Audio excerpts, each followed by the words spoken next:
Hello guys, welcome back to my YouTube channel. कैसे हैं आप सभी लोग? उम्मीद है कि आप सभी लोग बहुत ही अच्छे होंगे। तो आज हम बना रहे हैं यूपी और बिहार का सबसे फेवरेट डिश हरे मटर का निमोना। जैसा कि आप देख रहे हैं, हरे मटर का जो निमोना है वो यूपी बिहार के सारे लोगों का एकदम स्वादिष्ट, एकदम फेवरेट डिश है। अगर आप बात करते हैं कि आज हमारे घर में हरे मटर का निमोना बन रहा है तो उसे लोग बड़े ही चाव से खाते हैं।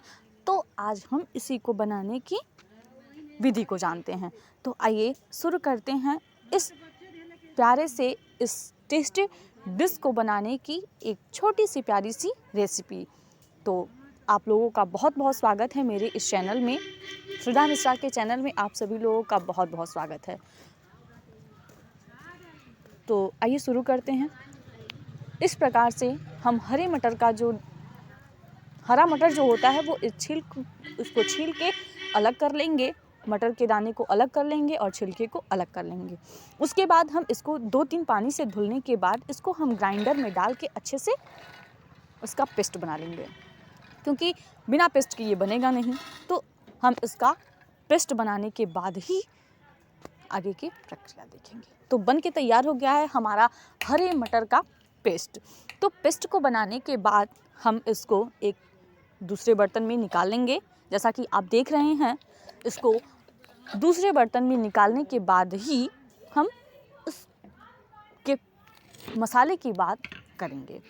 तो हरे मटर का पेस्ट बनाने के बाद हम आइए बनाते हैं इसका मसाला तैयार करने के लिए हम लेंगे लहसुन की छिली हुई कलियां और 2-3 कटे हुए प्याज। उसके बाद हम उसको तीखा करने के लिए लेंगे हरा मिर्च जो कि 4-5 ही लेंगे। उसके बाद हम उसको खट्टा करने के लिए डालेंगे उसमें कटा हुआ टमाटर जो कि उसका स्वाद और भी अच्छा बना देता है, इसलिए टमाटर ज़रूर डालें और टमाटर का पेस्ट ज़रूर बनाएं। उसके बाद हम डालेंगे थोड़ा सा जीरा। उसके बाद तीखा करने के लिए हम इसमें डालेंगे 8 से 10 दाने काली मिर्च के। और ये देखिए बन के तैयार हो गया हमारा पेस्ट। अब हम लेंगे कढ़ाई जिसमें हमको बनाना है। उसमें डालेंगे हम सरसों का तेल। सरसों के तेल से खाने का जो स्वाद है वो बढ़ जाता है। सरसों का तेल गर्म होने के बाद हम उसमें डालेंगे थोड़ा सा जीरा डालने के बाद ही हम उस पेस्ट को रेडी करेंगे। उसके बाद हम डालेंगे 2-3 कटे हुए आलू, जो कि आलू अगर नहीं पड़ा तो निमोने का जो स्वाद है वो नहीं आएगा, क्योंकि आलू को कहा जाता है ना कि सब्जियों का राजा होता है। और आलू के बिना हर सब्जी अधूरी होती है। तो आलू को काट के हम 2-3 आलू को काट के उसको हल्का गुलाबी होने तक भूनेंगे, क्योंकि जब तक वो हल्का भूरा होगा नहीं, हल्का गुलाबी होगा नहीं, तब तक उसका जो स्वाद है वो नहीं आएगा जैसा कि होना चाहिए। तो हम उसको अच्छे से भूनेंगे जब तक वो ब्राउन ना हो जाए। हल्का गुलाबी होने तक हम उसको भूनेंगे, जैसा कि आप सभी लोग देख रहे हैं। तो इसको हम निकालते हैं बाहर। आलू जो है वो पक के तैयार हो गया है और इसको हमने निकाल लिया बाहर। अब हम सरसों के तेल में ही डालेंगे थोड़ा सा हींग, जो कि खाने के स्वाद को और भी ज़्यादा बढ़ा देता है। और अब हम डाल रहे हैं इसमें हरे मटर का पेस्ट, जो कि हरा मटर का पेस्ट जब तक हम इसको भूनेंगे नहीं तब तक इसका जो कच्चापन है वो जाएगा नहीं और निमोना टेस्टी बनेगा नहीं। तो आइए हम भून रहे हैं। हरे मटर का पेस्ट जो है उसको अच्छे से भूनेंगे। हरा मटर का जो पेस्ट होता है वो बहुत जल्दी बर्तन को पकड़ लेता है, इसलिए हम उसको चलाते रहेंगे जब तक वो हल्का सुनहरा ना हो जाए। हल्का सुनहरा होने तक हम इस पेस्ट को कढ़ाई में भूनते रहेंगे। भूनने के बाद जैसा कि आप देख रहे हैं, अब हमारा निमोना जो है, हरा मटर का पेस्ट जो है वो भून के तैयार हो गया है। अब हम डालेंगे बनाने के लिए इसको कढ़ाई में सरसों का तेल। उसके बाद हम डालेंगे उसमें थोड़ा सा मेथी के दाने, जो कि अभी आप देख रहे हैं।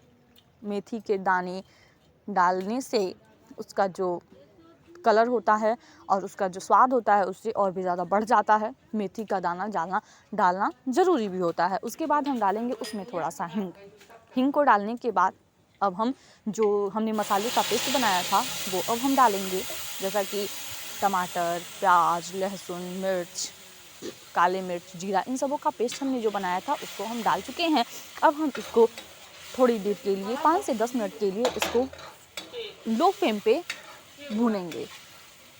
जब तक ये पेस्ट हमारा तैयार नहीं हो जाता है तब तक हम इसमें मसाले नहीं डालेंगे, इसलिए इसको कुछ देर के लिए भूनेंगे। अब हम डाल रहे हैं 1 चम्मच गरम मसाला, 1 छोटा चम्मच हल्दी, छोटा चम्मच हल्दी डालेंगे ताकि उसका कलर बना रहे। उसके बाद हम डालेंगे धनिया पाउडर, 1 छोटा चम्मच धनिया पाउडर। उसके बाद 1 छोटा चम्मच गरम मसाला, पिसा हुआ गरम मसाला, 1 चम्मच एवरेस्ट मसाला, या फिर आप कोई भी मसाला डाल सकते हैं, लेकिन एवरेस्ट मसाले से और खड़े मसाले से उसका स्वाद और भी बढ़ जाता है। तो उसके बाद हम इसको भूनते रहेंगे जब तक ये सुनहरा ना हो जाए, क्योंकि मसाला जब तक तेल ना छोड़ दे तब तक उसको भूनना चाहिए, नहीं तो वो ऐसा लगता है कि वो भुना ही नहीं है या फिर उसका स्वाद अच्छे से नहीं आता है।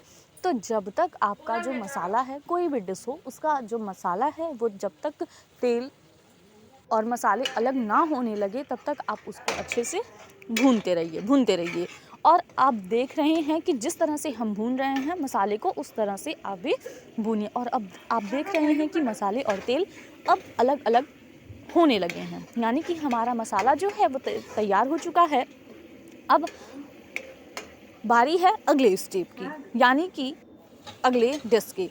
तो जो हमारा पहले से भुना हुआ पेस्ट रखा हुआ था हरे मटर का, अब हम उसको मसाले में फिर से डाल के एक बार भूनेंगे।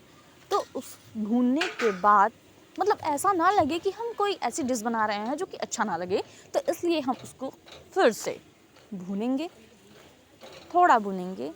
जो हरे मटर का पेस्ट होता है वो उसको भून लिया जाए तो उसको अलग बर्तन में निकालने के बाद वो थोड़ा सा टाइट हो जाता है, इसलिए उसको भूनने में ज़्यादा समय लग जाता है। और हम इस तरह से उसको चलाते रहेंगे, क्योंकि वो जो मसाला होता है ना, वो हरे मटर को डालने के बाद, मतलब हरे मटर का पेस्ट डालने के बाद वो नीचे पकड़ने लगता है, तो इसलिए हम देख रहे हैं कि उसको भूनते रहेंगे। उसके बाद हम डालेंगे उसमें पानी जो कि चावल से खाने के लायक बना रहे, इसलिए उसमें हम डालेंगे पानी को डालने के बाद हम उसमें डालेंगे स्वाद अनुसार नमक डालेंगे, क्योंकि खाना कितना भी टेस्टी हो, अगर उसमें स्वाद नमक ना रहे तो वो स्वादिष्ट नहीं लगता है, वो खाना बेकार होता है। उसके बाद हम डालेंगे हरी धनिया कटा हुआ, हरी धनिया के जो पत्ते होते हैं उसको हम डालेंगे, कटी हुई हरी धनिया की पत्ती डालेंगे, जिससे खाने का टेस्ट और भी बढ़ जाता है और भी अच्छा हो जाता है और देखने में भी अच्छा लगता है।